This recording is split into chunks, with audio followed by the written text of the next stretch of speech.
Birds flying high, you know how I feel. Sun in the sky, you know how I feel. Hey, what's up, man? This is Shalom O'Neill. This is the third time I've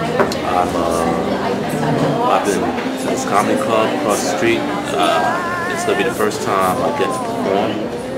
I was supposed to do it a couple of months back, but I got dead drunk and passed out. They tossed my ass out of there. This time, it might not be so bad. I don't know, but then again, I might bomb. I don't know. Anything could happen. But you know what?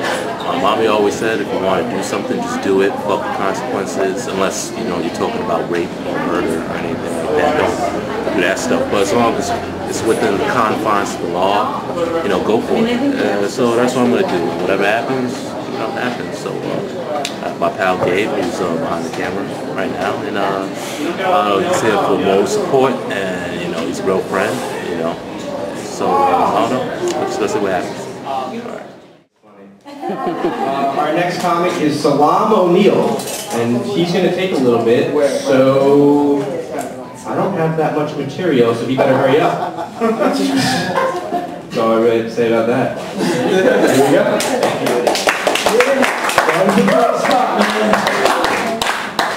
Yeah, fuck this shit, man. I'm tired, man. Fuck. I'll let you know right now. I'm just here because I'm trying to get rich. I'll get down. I'm not doing real good right now. I lost a little weight. I'm on a new diet. It's called poverty. Yeah, my last job was a couple of months ago, man.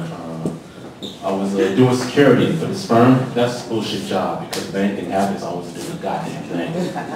They beat up my boss, actually. He ran up to me afterwards and said, "Yo, Shalom! This fucking dude's just assaulted me, man." I'm like, "Yeah, I just saw that shit." You better do something about that, man. Don't let them punk you like that. That's a bullshit job. I never had a job that I liked. I always wanted to do something I respected, like sell drugs. I couldn't go through with it though, because not because I have a problem with selling poison to the youth of our community, because I don't. I just didn't want to go to prison. I've heard bad things about that motherfucker. But I have a plan, because if anything like that ever do happen, second they throw me in the joint, first thing I'm going to do, I'm going to find the biggest, blackest dude up in there, run up behind him and fuck him in the ass. Not because I'm gay or anything, I'm just going to get them before they get me. It's all gay, but I'd rather give it and take it. I'll tell them while I'm doing it. You're taking it up your ass, you bag. I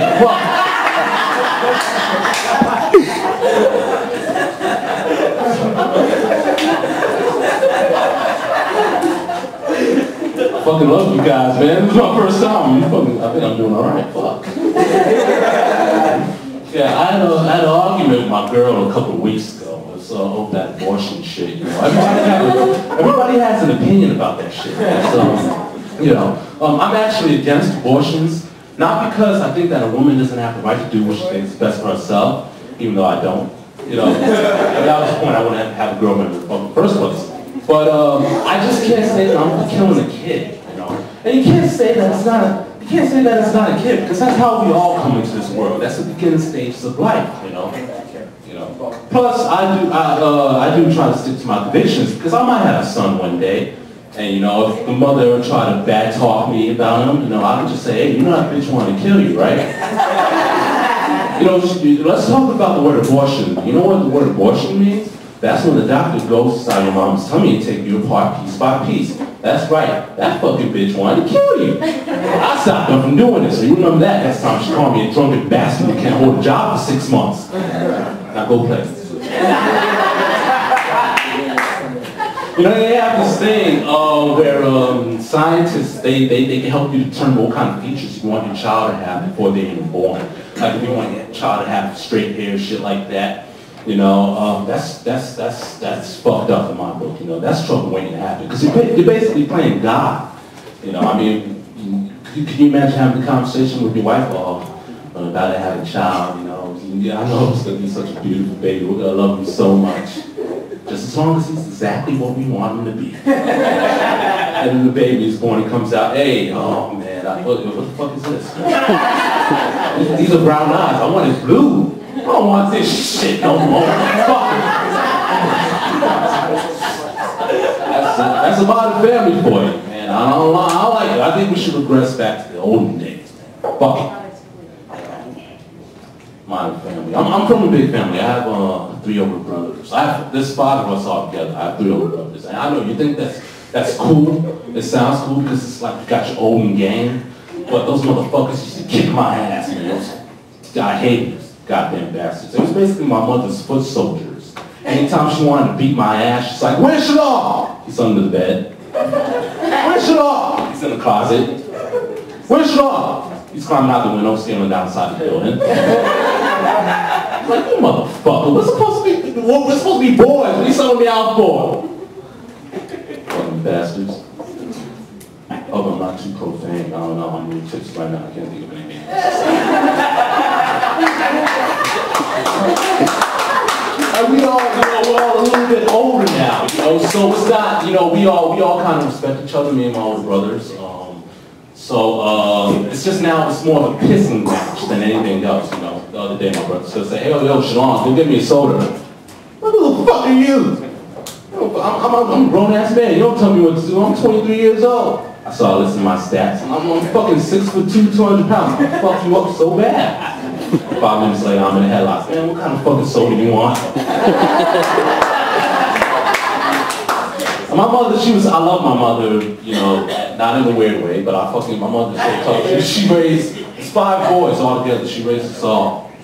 And, you know, she taught us how to be tough, man. I was on the playground when I was around 8 years old. I fell and broke my arm. I came in the house. Mom, my arm is broke. See, that's what you get. I told you not to play so damn hard. That's what you fucking get. Now go lay down. Fucking arm is broke. What are you talking about? Go lay down. That's what I told you. I came in a couple of months ago. Mom, oh God. I've been shot. Go lay down. You fucking hanging around with a motherfucker, that's what you get. Walk it off, you faggot. I'm facing the crowd, I'm offending somebody. I don't mean anything by that. Maybe I do, Mel Gibson for president. Yeah! That's the real one. Not because, you know, the racist shit and him and this woman. If he did that shit, then fuck him, you know. He's a bastard. You know, but I just, you know, as far as cursing this woman out, hell, sometimes that's how you can do it. I don't know. Awkward? A little bit. Really? Oh, God. It's a little awkward out here. I'm sorry for this. I guess my brain is a little bit too much. Sorry for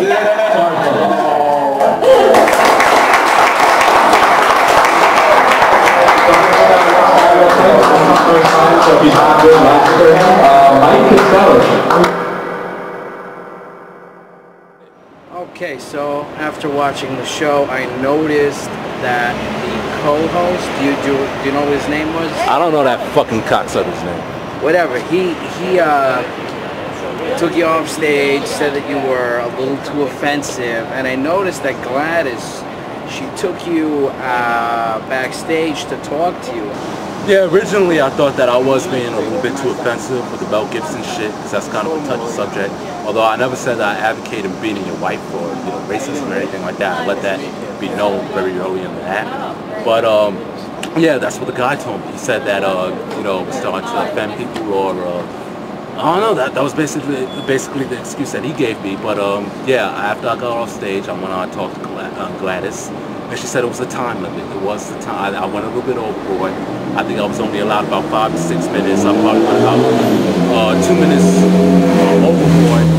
And I felt like I did all right. You know, I don't think I did horrible, especially for my first time. You know, doing this thing strictly by myself. I've done improv before, but that was with the group. That was like what, last year. And really nothing to say. Other than that, I've just been writing my ass off, and you know, I got up there and I put it out there, and I feel that I got a pretty good response. So hopefully it's not just booze talking right now, because I did have a few drinks, just 3, not too many, but you know, just to loosen me up a little bit. But yeah, the material was mine. So I sat down, I wrote it, I took it from my own life, and You know, I wanted to do more, but like I said, the time thing, that they said that was a big issue. But yeah, hopefully next time I'll get to put some more shit out there. But thank you to anybody who watched the video. You know, just thanks. I can't think of anything else. Thank you. My other question is, did they ask you to come back for another chance to, you know, give your spiel? Because obviously the other comedians have been there before, so they've said. Has she, I mean, because I know you talked to her after the show when we were leaving. Did you ask anybody if you were going to get a call back? As far as callbacks go, probably, I'm not sure. I think it's really up to me to try to keep in contact. But they told me they said I was good. And I don't think they would have told me that unless I was.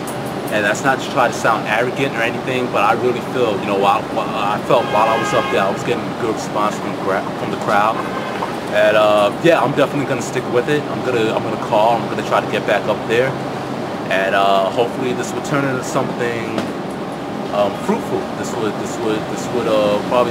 probably lead to something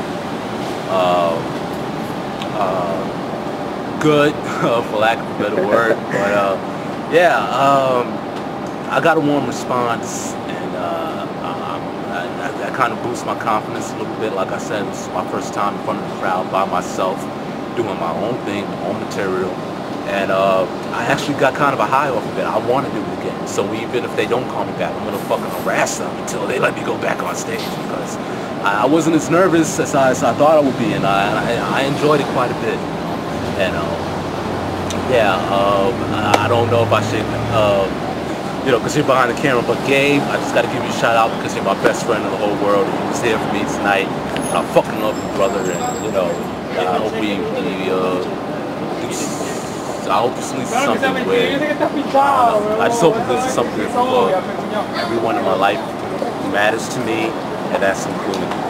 Well, you know, that means a lot to me. I came, you know, because I'm trying to support you, you know. I came watching the show not knowing at all what you were going to do.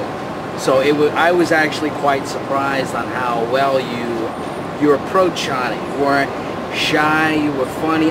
It's honestly hard for me to laugh, especially with comedians, but I had a good time. It was funny, and yeah, man, I'm there for support. And as I've already told you, with my history on Friends, you know, loyalty is a big thing, and I've been, you know, deceived quite a few times. And honestly, you're like the only guy that has not stabbed me in the back or in the throat. So, you know, this was good, this was fun, and I think you should definitely call them back. Maybe you're ready for the Friday night special, because this is Wednesday night, you know, more bigger crowd, you know. I'm up for coming down again and seeing more, you know. Yeah, and I'm definitely up for coming back, so I just hope that it gets easier every time. I'm definitely going to stick with it, especially after the positive response that I got this time. And, you know, like I said, hopefully it just leads to bigger and better things. You know, Lord behold, I think I did all right. And I hope it could have been a lot worse, I think, and I just enjoyed having you there with me. And I don't know, let's just look forward to bigger and better things, man.